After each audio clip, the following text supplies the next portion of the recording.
The following program contains views that are not those of WVTC, iNetworks Communications, their subsidiaries, affiliates, or financial supporters.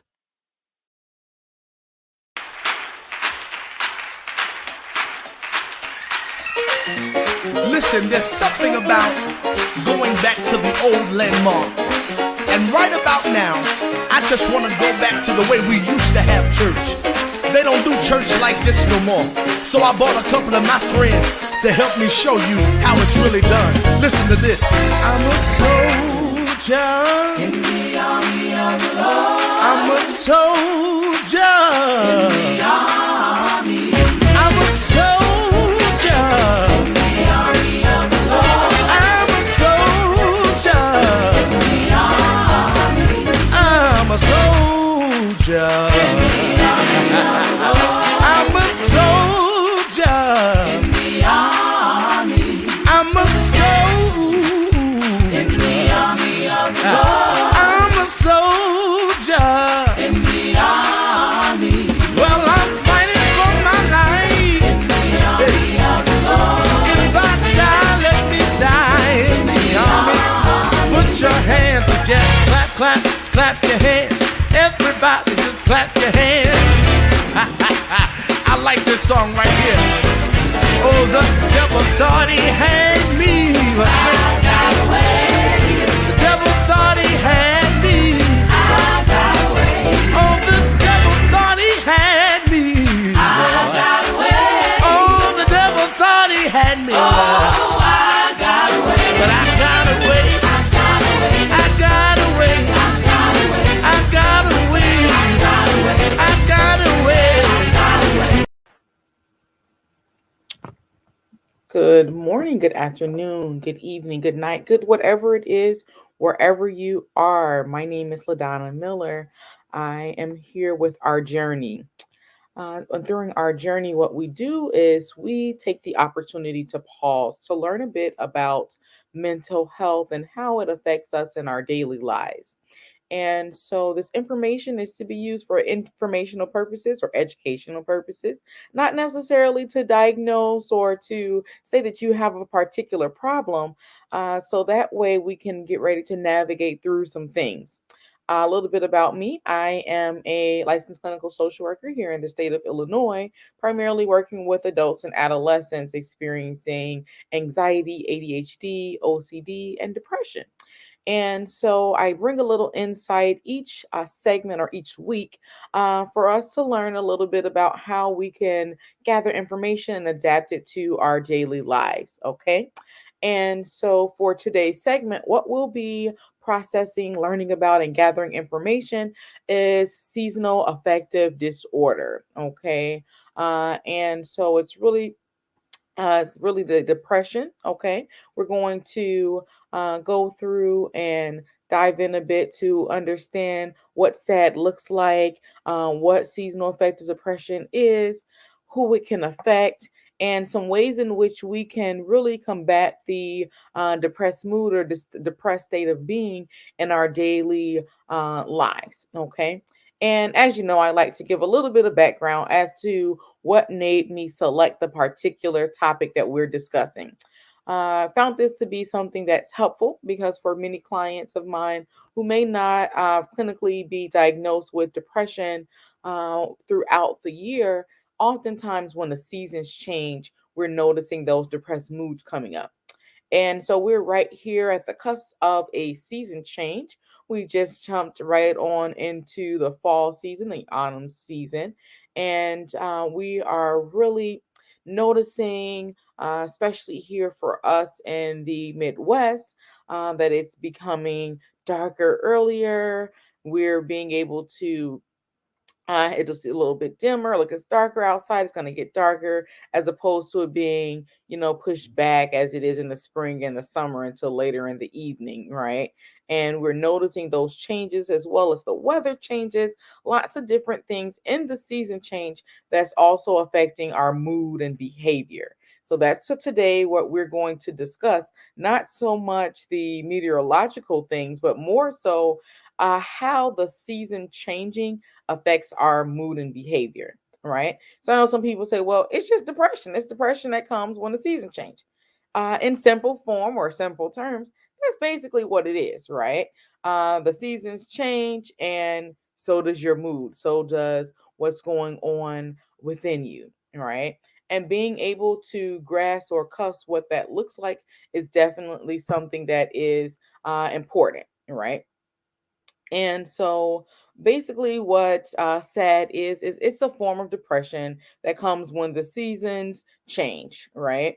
And so oftentimes we notice people getting it, in the late part of the summer or the late part of the fall. Those are the oftentimes, right? So sometimes individuals may not get it when we're making that transition from summer to fall, but more so they may get it when we're transferring from fall to winter, right? Not that it's uncommon, but it also happens during spring and summer as well. It's just not as prevalent or common amongst individuals. However, you can take this information and really grasp it, and maybe it affects you during that particular season a little bit more than others, right?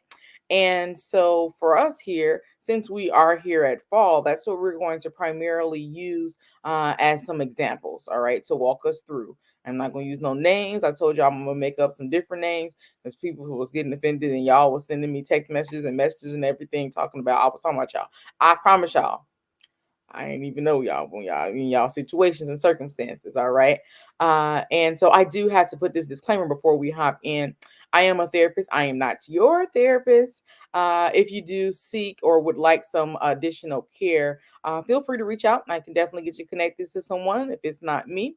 We're just taking this information for information and educational purposes. I am not liable, nor cessation liable for any information that is provided here, but rather some information that'll take you so that way you know what you're going to be working with, okay, and know what's going on. All right. Sorry about that. I forgot to put it at the beginning. All right. And so being able to cope and to understand, right? And so sometimes we call it kind of the winter blues, the fall blues, right? It's coming up. And before people didn't really have a term for it, right? Like this has been out for a while, but oftentimes in many communities we don't have a word for it. Like, oh, I just get sad, when it's wintertime, or I get sad, when it get dark early. But I don't have no depression or nothing like that. In fact, it just comes up when those seasons change, and it may go away, and you may not have it every year.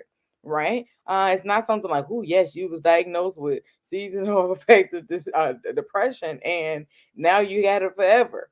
And it's like, no, it's okay. You ain't gotta have it forever. It's not a forever thing. But it's something that comes on, right? And so this is not your normal depression, right? And so I know somebody sent the message they want us to do depression. We did depression some months ago. We'll come back to depression again. Just some regular depression, right? But I'll sprinkle a little bit in for you. So when you're going back to listen or to watch, you'll get the information, right? And so this is a little bit different than the regular old depression, right? So this comes when you it's affecting your life, it's affecting how your day-to-day things are put into place, right? And so like, it's depression, but it's affected by the season, right? So people are like, oh, I just have the winter blues, I have this that's coming up. But now it's time for us to dive deeper and to know, you know what, I'm not just sad when it's the seasons are changing. This is a form of depression, and this is something that should be taken seriously. All right. So if you are noticing that these symptoms, these things that we're going to discuss are coming up for you, I do encourage you to reach out and seek some help, though. Okay. Seek some help, be able to talk to someone, be able to gather through and process through some things. We're going to get to the steps and things kind of at the bottom, at the end of the segment, right? And so there are treatments, right? So it's not that it's just here's a thing and you're stuck with it and you got to just keep going, right? So being able to know what's going on and being able to process that is going to definitely be something important. Now, just geographically here in the U.S., especially for those who are listening from the U.S., it affects primarily about 5% of the adult population, so individuals over the age of 18.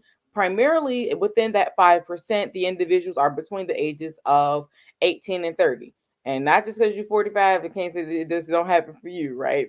That's just the common ways in which we've identified and in my profession as to where the individuals are and kind of how the breakdown is set up, right? So it's not that if you pass that age, you don't have it. This is not like one of those disorders, right? This is not one of the things that we discuss, right? And so within that 5% of the US population who's experiencing or who may have seasonal affective depression, there's about 10 to 20% of people who may just get what we're calling kind of that winter blues, or kind of the I get a little sad when it get dark early, right? When the seasons change, that does affect a larger crux of individuals. And being able to know the difference is definitely going to be something important, because if it's not something that's just our everyday, or this is some winter blues, knowing the difference between seasonal affective depression and the winter blues, or the I get sad when it get dark syndrome, we're wanting to be able to gather those proper tools, the skills, the things, and the information, so that way we can move forward, right? And so many individuals ask, well, who's at risk for having seasonal affective depression, right? Like, who gets sad? And so I'll refer to it as sad throughout the segment, right? 'Cause it's a bit of a tongue twister. Like, who gets sad? And the answer is, it affects a myriad of people, but I'm going to specifically go into the nuances, so that way when you kind of getting your little checklist and you're getting some stuff together, you would know if it's you, right? And so it's more common than not in women, right? And so we're going to have those 18 to 30-year-old women. So if you're 18 to 30, you may want to pay a little bit closer attention, as this may be affecting you, or you may be gathering information for a friend or family member that this is most applicable to, right? Now, this is also something that can affect individuals who may already be diagnosed with another mood disorder, right? So you already have like depression, right, or major depressive disorder. You may have bipolar disorder. You may have something that's in those categories of a mood disorder, right? I'm not gonna go through and give you all the definitions. If you probably have one of those things that we talked about the mood before, right? It affects typically that population. It may also affect individuals who may have another form of mental illness, right, or mental health diagnosis that's not a mood disorder. So maybe those mood disorders or depression, bipolar. It may even affect individuals who have schizophrenia, right? That's something that we've also noticed, or grown to notice, that that's something to pay attention to. All right. And so it's also something that affects individuals who are maybe at a particular place where the sunlight is not necessarily at. Right. So if you in the dark for a long time, geographically speaking, then that may be another thing. You're at another risk, or another kind of part of the population who may experience sad a little bit more than others, right? Or if you live in a cloudy region within the U.S., right? That's just another pinpoint or place of the population as to who it is affecting, right? And being able to know and to thrive as to what in particular is going on. Okay, so now, y'all ask, okay, I done told y'all everybody who it could affect, who it primarily, what it is. Now we're going to hop into what does it look like, right? Like, oh my goodness, I might have SAD, I might have seasonal affective depression. What does it look like? No worries, I got some help for you. All right. So SAD is a type of depression, as we've already discussed, right? It affects individuals, typically those who may have major depressive disorder, so MDD. So meaning you're depressed kind of all the time, or you may have an acute form of depression. Those are typically individuals who may be affected, right? Now, those symptoms of what SAD looks like, so seasonal affective depression, it's feeling like you are oftentimes depressed most of the day, almost every day, right? Are you noticing that you're a little anxious, right? You kind of worried about different things. You got the jitters, maybe you're thinking about some stuff and it's a little bit kind of intrusive, like you keep having these thoughts come up about different things going on because you like excessively worrying, right? If you're noticing that you are increasing in your carb intake, right? Like your carbohydrates, or you're having some weight gain, you noticing you liking some sweets a little bit more, some bread a little bit more. That's probably a sign or symptom that you may have set, right?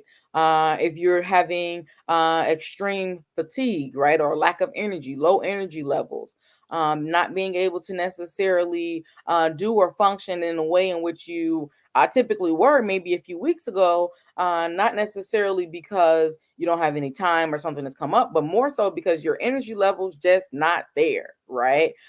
Being able to know and understand, hey, what's going on? Here's what's going on. Let's get ready to break some things down and thrive, right? And once you really have a take on that, we'll be able to move forward. But I ain't gonna get ahead of myself. Let me keep giving you the rest of the signs and symptoms. We're gonna get some help in just a little bit. We're gonna figure out some strategies. But let's go back to the signs and symptoms, right?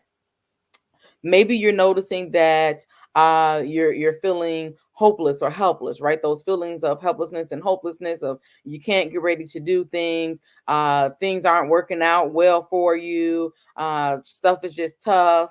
You're not seeing a clear picture as to what it is your goals or the task are that's needed to be completed, or feeling like you defeated when you're trying to get ready to do something, right? Maybe you're having difficulty or trouble in concentrating. Now, if you noticing this all the time, we discussed this because there might be something else going on, right? But you're noticing at a particular time of the year, you're having difficulty in concentrating or focusing on a particular task or goal. Maybe you're feeling irritated or agitated, right? That might be something else that's coming up for you, where you're not necessarily able to move or to kind of process some things as usual, because you have some extreme irritability, or you're agitated by every little thing when it's something that you shouldn't necessarily be agitated or irritated by, but rather your patience level is running a little bit on the low side. Your patience is it's already kind of low, right? And you're unable to process and to move forward and to understand, hey, this is what's going on. Let me get ready to move past this, right? So if you're noticing your patience level a little low, check something out, right? Maybe you're noticing that your limbs are feeling like heavy, right? Like it's a little difficult for you to do like basic little things, just because they're feeling heavy or kind of weighed down, and you're unable to kind of move or to process things as typical, right? As you usually would. That may be something that you are noticing, like, hey, especially if you're noticing some physical things, I'm always going to recommend this, a mental health practitioner. Also, get you an appointment with your doctor, right? Go to your PCP, your primary care provider, and check in and make sure nothing else going on too, right? And so being able to move and to thrive, right? And to know exactly what it is that is going on. You may even notice that you're having a loss of interest or decreased interest in things that were typically bringing you joy, right? Like it's some things that you once before, like you used to find joy in, you used to be excited to do it, but now you're not really interested in it. It's not really fun for you to do, and you're not really understanding exactly why. This may be why, right? Like if it was a particular activity or sport that you used to like, it just used to be so fun, but then the seasons changed and now it's like this not really fun anymore. You kind of second guessing, like, what's your purpose? Why are you doing that? Like, am I wasting my time? What's going on? Well, if you noticing that's something that's kind of going on for you, pause, understand that, and then we're gonna get some tools so that way we can get ready to move forward to do something a little bit more on the different side, right? And being able to understand that, right? You're noticing that maybe you're a little bit withdrawn. You're not going outside, you're not doing any activities with your friends or family. Now, if you was already the person who was just the couch potato and never went outside, you might have, depression or something else. It may not be seasonal affective depression. You might have something else. But if you were the person who's a social butterfly and you were outside and you were engaging, and now you're withdrawn. You're maybe not necessarily able to kind of have that energy, or you're not wanting to socialize. That's going to be a sign or a symptom for you. That's something that we're going to watch out for. Maybe you're noticing some sleeping problems, right? Like maybe you having difficulty in sleeping, not like going to sleep, but more like oversleeping, right? Like you get in the bed and you in there and you just don't do it, right? Like it just ain't happening for you. You're supposed to get up. Those alarms, you ignore those alarms. You're not necessarily ignoring them, but you oversleeping. You ain't hearing them, right? And so you just having a good old time just sleeping. And that may be another sign or symptom that you get sad, right? Or seasonal affective depression. Or maybe you're having those thoughts of death, right? Or those thoughts of no longer wanting to be here or enacting suicide. Those may be some other things that come up for you, right? And noticing that these are some things that we're wanting to tackle, right? You may also notice, I know we gave the one end, but you may also notice some extreme weight loss, right? Or loss of appetite, not necessarily eating or kind of functioning in the way in which you typically would. You may even notice some trouble in sleeping, right? Some insomnia or just difficulty in falling asleep and staying asleep. It's also known now that we've gathered some information that there's kind of signs that we're noticing of individuals of there being even some violent behaviors that's going on. So a shift in the behavior as well to more of a violent behavior, right? Now we're going to pause. I feel like this is a good opportunity or a good time for us to take a moment, take a breather, because we've gathered a lot of information. Y'all know I'm good for giving you a lot of information, right? But I do want us to pause. We're going to listen to some music. When we come back, we're going to come back into identifying what can maybe lead to sad. And then, of course, we're going to get us some steps and tricks to process and live with it. All right, hang tight. We'll be back in a few moments. I made a vow to the Lord a long time ago, and I told him that I'll go through tears and disappointment, sometimes talked about, but I told the Lord I'll go where you tell me to go. Come on, let's lift up Jesus. If you want somebody to preach your word, spread the gospel all over the world, send me. Send me. If you want somebody to testify, tell of his goodness, I don't mind, send me. Send me.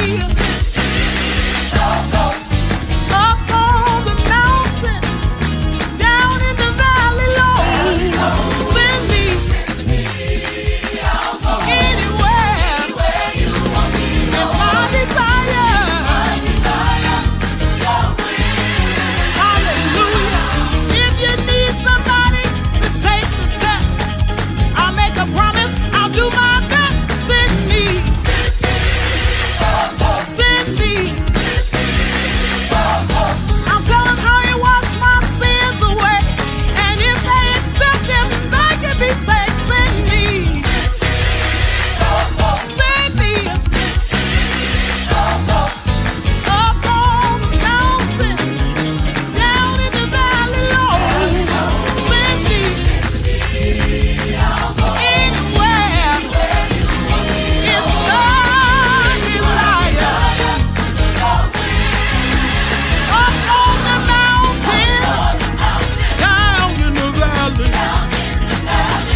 All right.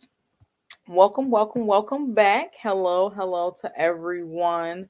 For those of you all who may just be joining us or maybe tuning in, my name is LaDonna Miller.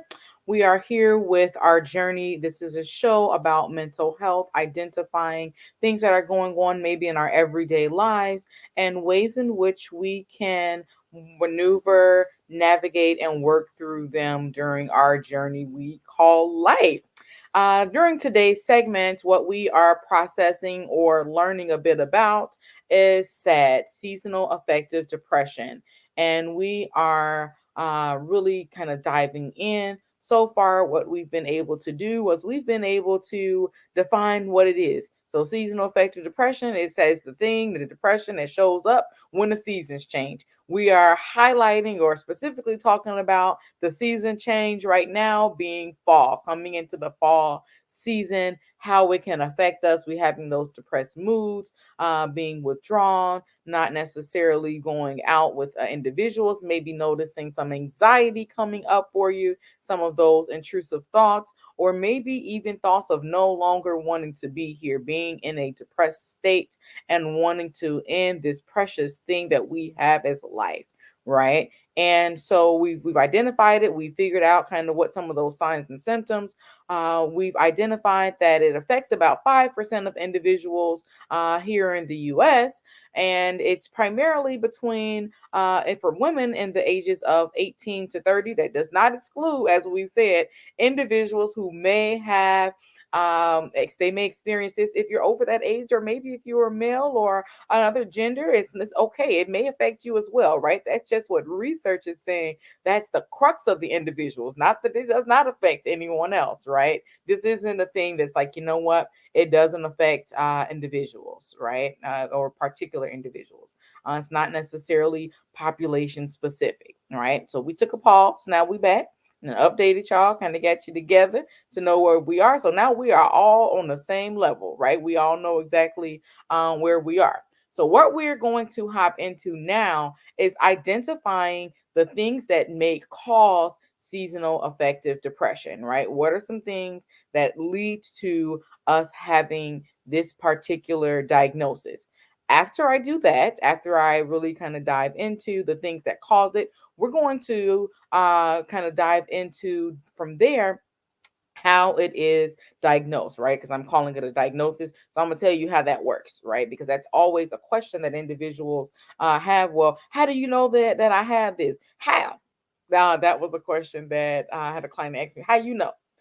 So we're going to go through that process of how it is that we're going to diagnose, right? So first, we're going to go to what causes it, right? And so many individuals, researchers are saying, you know what, the lack of sunlight is what's leading to it, right? But it's got to be something else. We all say like, okay, no sunlight, okay, but what else is maybe the concern, right? Now, so there's a few different things or causes, and so we're gonna go into each of those a little bit in depth, right? So that way we can have some information. So that way you're knowing, hey, this definition sounds like something I might have. These signs and symptoms may sound like something that I have. Maybe these causes are some things that I'm experiencing. So that may lead to me kind of reaching out to get that diagnosis and a good treatment plan, right? And being able to move from there, right? And so the first thing aside from sunlight, right, what we have identified is the biological clock change, right? So there being just a shift in sunlight, being less sunlight, your internal clock, your biological clock, therefore changes because, right, we've been used to for months of it turning dark at a particular time, and now your body trying to figure out, well, what's going on, right? Like it's getting dark outside. It's time to go to sleep. It's time to lay down. It's time to do the nighttime stuff. And you over here trying to work. You trying to do all of these different things. I'm gonna need you to do something different, right? That's what your body's saying. Like, hey, what's going on? Why are we still up? Why are we still doing this? It's time to lay down. It's time to do this. It's time to do our nighttime routine. I'll give you a little sneak peek. We're gonna be talking about routine soon. How routine is gonna be something helpful. But it's like it's part of my routine. What is it that we're supposed to be doing? But that internal clock is something that also not only regulates kind of what you're supposed to be doing, right? It's a clock, it's a schedule, it's your routine. It also regulates your mood, right? Your mood, your sleep, and your hormones, right? So we know what's supposed to be going on at what particular time, and that is thrown off. So that means that this everything else is going to be thrown a little bit off whack because it's they ain't having a good understanding as to what's supposed to be going on. And so being able to know, like, okay, this is something that I'm kind of like rocking with.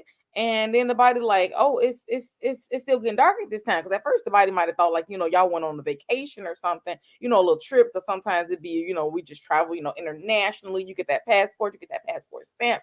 Body thought, okay, we was on a little vacation. Then the body was like, hold on, wait, we still up in here at the same place. You over here trying to do the same stuff, and this ain't what we're supposed to be doing right now. And the body over here all confused because the sunlight then shifted, right? And now you're not on that same sleep schedule. You're not on none of that routine because of the sunlight, right? Like you still going to sleep at 10 o'clock, but it's been dark since 7. And the body was used to it getting dark at 9. So the body trying to figure out kind of what's going on, right? And so you can't necessarily just start adjusting your schedule like, well, you know what, when it get dark, it's gonna be time for me to lay down. Now, maybe you do have that luxury, right? Because I don't have that luxury because I feel bad to tell my clients, so I haven't eaten. Well, y'all, it's looking a little sad right about now, and we got some evening times that we're not gonna be able to have appointments because it's already dark. I don't do appointments in the dark, right? I gotta go to sleep, gotta do something, right? Since y'all don't want me to use y'all for an example, I told y'all I'm gonna use myself as much as possible, as long as y'all don't be thinking there's something that's going on, right? But being able to know, right, this is our daily schedule, this is something that's going on, this is how we navigate, this is how we do something just a little bit on the different side, right? The next thing may be that we have a brain chemical imbalance. So what that looks like, the thing that we have all on the inside of our brain, they call neurotransmitters. I told y'all at the beginning when I started the show, I'm not going to go real all psychological. I'm going to break it down so we all can understand it. And so for this, the things that's moving around, they call neurotransmitters. That's the stuff that send the signals to the different places in which we're going. They transmit the okay, got it. All right. So the chemicals that's inside of that is called serotonin, right? So that's one of the things. Serotonin is responsible for us feeling happy, right? So sometimes you might want to get the infusion of serotonin. It don't work like that. You can go get an infusion unless you got some medication or you are gathering something from a specialist. They can do something like that, right? But we're gonna work and process through how we can get some serotonin kind of given to us. We can gather some and make our own serotonin levels be able to move up. I'm so excited, y'all, because we're gonna get ready to get all in there. Like, what's gonna cause us some happiness? Well, how we gonna get ready to thrive? What we gonna get ready to do to make us a little bit on the happy side, right? Now, if you already noticing, like, hey, I probably have sad, so seasonal affective depression, right? I probably have sad. That's probably because your serotonin levels they a little bit on the low side, right? So that's the chemical imbalance, right? That's the brain chemical imbalance. Your serotonin levels are low, all right? And there's nothing that's really bringing you happiness, and for whatever reason, the serotonin is low, right? And so sunlight, I told y'all we weren't gonna go all into astrology and meteorology, but the sun got a whole bunch to do with this situation, right? Our serotonin levels are oftentimes regulated by the sun. Who knew, right? And so by us not having no sun, so the wintertime, this time when it's getting all dark or when it's just gloomy all the time, right? Like I told y'all one of the symptoms earlier, like, hey, you might be in a place that's kind of cloudy. You probably gonna have sad a little bit more than other people because it's always cloudy where you at and you ain't got no access to the sun, right? So you probably gonna be on the serotonin low level, right? Like your serotonin may be a little bit lower, but do not fear. We can come up with some ways in which we can increase our serotonin levels, even if they're not just kind of like readily available, right? Like it's just not provided by the normal stuff that we do every day. You're gonna work a little harder, but you can definitely gather some serotonin. It's okay. And so when your serotonin levels are low, that typically leads to a depressed mood or furthering the depression, right? Now, the next thing is vitamin D deficiency, right? D is in David deficiency, right? And y'all probably know this. You may be some information that you already have, right? So when you have vitamin D, that also moves your serotonin level. So if you short on the vitamin D, then your serotonin levels are oftentimes lower because you have a vitamin D deficiency. So people who've gone to the doctor and they already kind of told you that you have a vitamin D deficiency, um, signs are things are that you probably may have seasonal affective depression, or you may just have depression, right? Depending on how long your vitamin D levels be on the low side, right? And being able to navigate and understand exactly what that's going to look like for you and processing what is going on, right? Maybe the melatonin is a little low, right? Like your melatonin boost. Melatonin, it is a it's the thing like we were like, oh, that's the thing that kind of regulates kind of some sleep. The levels are a little bit lower. So if you have an elevated melatonin level, right? So a boosted up melatonin level, that's the thing that affects your sleep. So making you get some good sleep or your sleep patterns or your mood, right?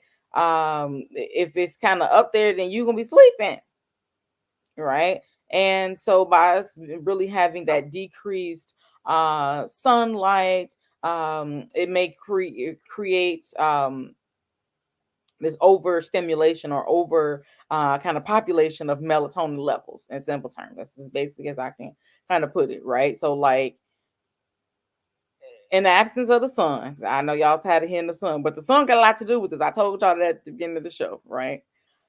The In the absence of the sun, our serotonin levels are gonna be lower, right?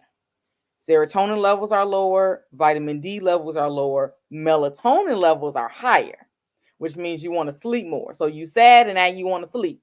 You depressed and you want to sleep, right? Your brain not happy because you don't have no serotonin, and now you got all this melatonin, and now you want to sleep. Okay. And so it's not a lot to do with the situation, right?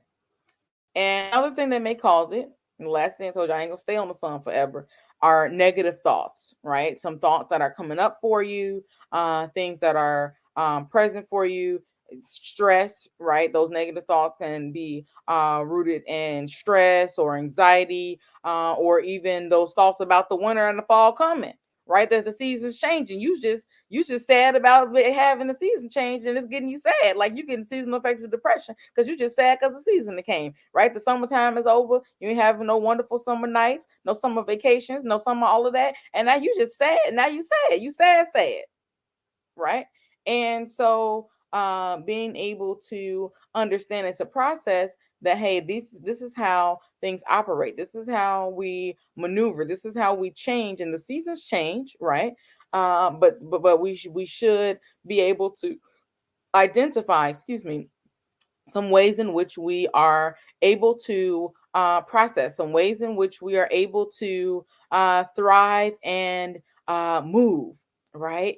And so that's definitely something that is important, right? That's important. That's something for us to do, right? And so for us to navigate and for us to really get a clearer picture, what I'm going to do now is for us to go through, well, how do you diagnose this, right? Like how you know I don't got just regular depression, how you know I don't have the winter blues, the fall blues, the I'm just a little sad because the summer over situation. How do you know that I have seasonal affective depression? Right? How was this diagnosed? How was the individual able to go through and tell me this is something that I have? All right. So first things first is gonna be y'all gather these symptoms and signs. We can spend our time dissecting through this. If you noticing that you have some of these things that's going on for you, right? Like that these signs and symptoms are kind of sounding, ringing the bell, sounding like something that's you, or sound like something that's a family member who you're gonna share the information with, right? Like I do understand that we're not all gathering information for ourselves. Maybe we passing it along to other people, right?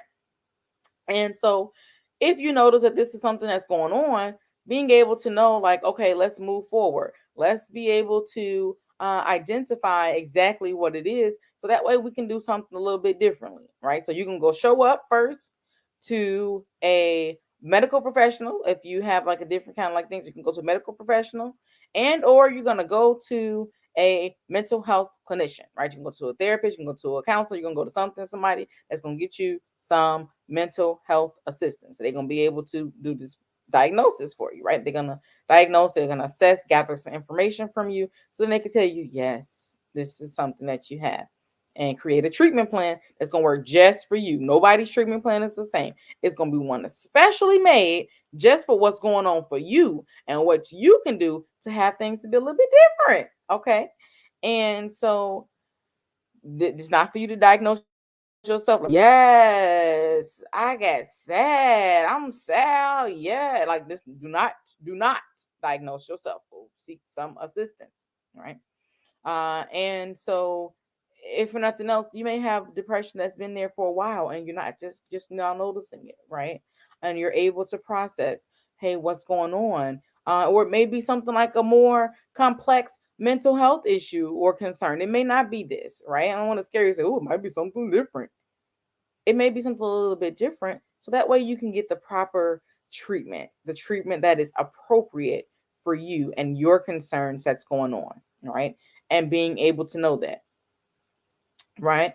And so what we'll do is fill out kind of a questionnaire, right? So it's going to be like an assessment, gathering some things from a self-assessment, meaning you as the individual, the patient, the client, you would let us know self-reporting what's been going on, right? So it's going to ask some different questions about like, how often in the last X number of days have you been feeling sad? How often have you maybe not been able to get out of bed? Often you've been maybe sleeping or oversleeping, right? It's going to be like, it's going to ask some different questions for you to kind of go and figure it out. Then we got a score and a little chart. And from there, we give you the thing, right? You got it, you don't have it. Maybe there's something else you may have. Here's something to consider. Create a treatment plan, right? And so there's not necessarily like a blood test or something like that, right? If you go to the doctor. However, they may draw some blood from you because they want to check some other things, right? Like I told you how we rule out other things, especially when you're noticing maybe some of those physical symptoms that were going on for you, like your limbs, your this, your that, right? Like the sleep levels. If you're noticing kind of a lot of those physical kind of symptoms and things of that regard, they may do some different blood tests just to rule out some other medical things, because maybe it's not seasonal affective depression. It may be something that's physically going on and not necessarily psychological, or it could be a combination of both. And so just for due diligence purposes, that is something that they are kind of going through to figure out to get you some of that assistance and knowing exactly where you are and to be able to thrive from there, right? And so the particular criteria or things that we would look for and kind of line up for us to rule out winter blues or, it get dark early blues, right? So if we notice that there are higher numbers for major depressive disorder, so MDD, so there's major depression, right? If the depressive episodes are coming up throughout that particular season for 2 consecutive years, right? So if it's something you had last year, you got it this year, it's the same kind of symptoms, you probably have SAD, right? And they're happening more frequently in a particular season than not, right? So it's not like your depression is sprinkled throughout the year. You might have another kind of depression, right? But it's concentrated in a particular time is when you are more so depressed, right? If we're noticing that, that's typically when we are going to diagnose with SAD, seasonal affective depression, right? So we're going to take one more pause. When we come back, let me give you some more steps, tricks, and strategies for us to navigate through what it is that we've identified today as seasonal affective depression, right? So hang tight. We'll be back to get those steps. Just touch somebody and tell them the Lord is blessing me.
All right. Welcome back.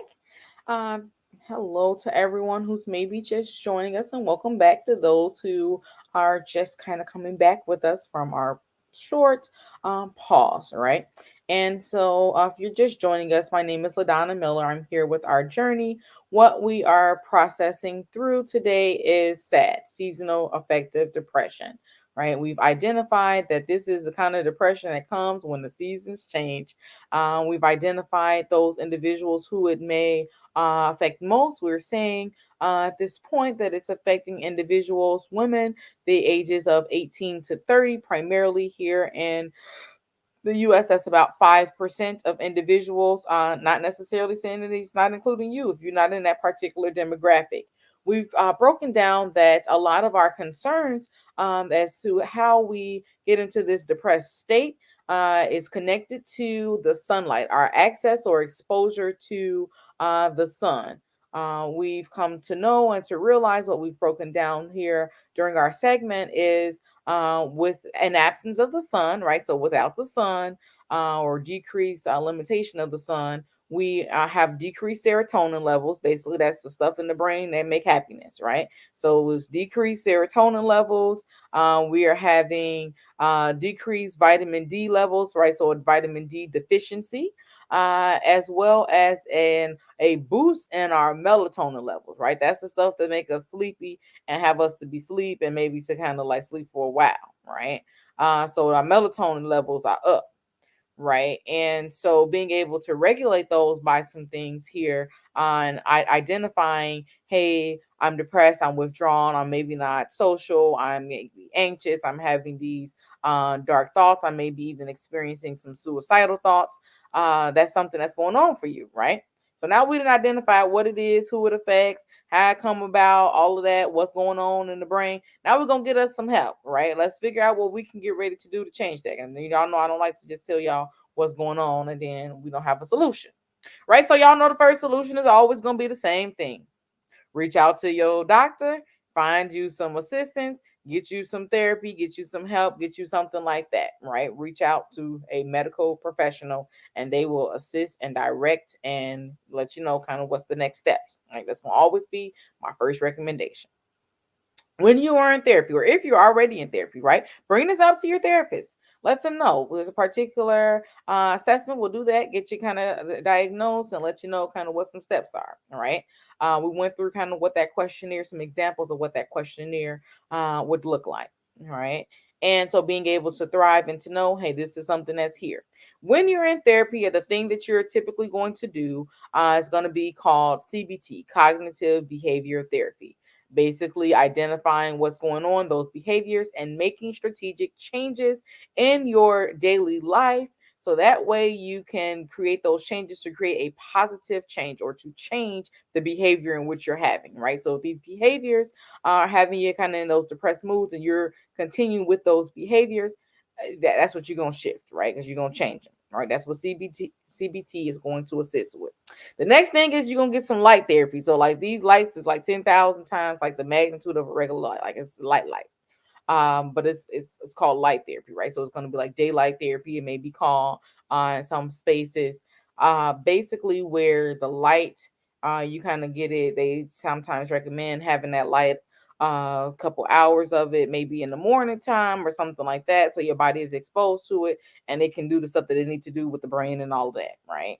That's another thing. That's another suggestion that I have, and that's something that has assisted clients of mine in the past. Right, that's something that's definitely helpful. Right, not just changing the light bulb to a day light bulb that would assist, but it's not necessarily the best form, right? Because there is a particular light that's created for this. Oftentimes, you may see them in a place where individuals have like Parkinson's. That's a common thing you may see seen on the news or seen kind of different YouTube videos or on social media where they have so they don't let them outside typically, right? Like Alzheimer's or Parkinson's patients, but they've created the insides like this nice place where they have planters and it looks like it's outside and different things, but it's really on the inside. Those are the kind of lights that they have where it imitates sunlight, right? And so that's what you would get to kind of install in your home. You wouldn't particularly get it in all the rooms. You might have it in one space. you see that you get you some of that light, and it's gonna help out for the day, right? The next thing is you may need some type of medication, right? So you can get this medication from your primary care provider or a mental health doctor, right? So a nurse practitioner or a psychiatrist, right? Or so a psychiatric nurse practitioner or a psychiatrist would be able to prescribe you a medication that's in the classification of an antidepressant, right? And it would assist in some of those chemicals being shifted in the brain to make it do what it needs to do to operate, to kind of thrive, right? For us to be able to go to our normal activities, right? And to the activities that bring you joy, the activities that bring you excitement, right? Another suggestion is going to be something that's going to sound basic, but I promise you it's going to be something that you may want to incorporate in your daily routine. Getting outside, right? Going outside, getting in some of that outside sun in, right? Especially if we've identified that the vitamin D levels are a little bit lower, right? Or you're deficient in vitamin D. So going outside, exploring, right? And being able to enjoy the outside, get some of that exercise in on the outside, right? So walking pets, exploring nature, doing some activities. So don't just go out there and just sit, right? Like that's gonna help out a little bit, right? Like, whoo, that's helpful, but not necessarily the most helpful. Get some activities in while you are outside. So that way you're able to move and function and do something a little bit differently, right? It is also going to improve many of those symptoms that you may be experiencing, right?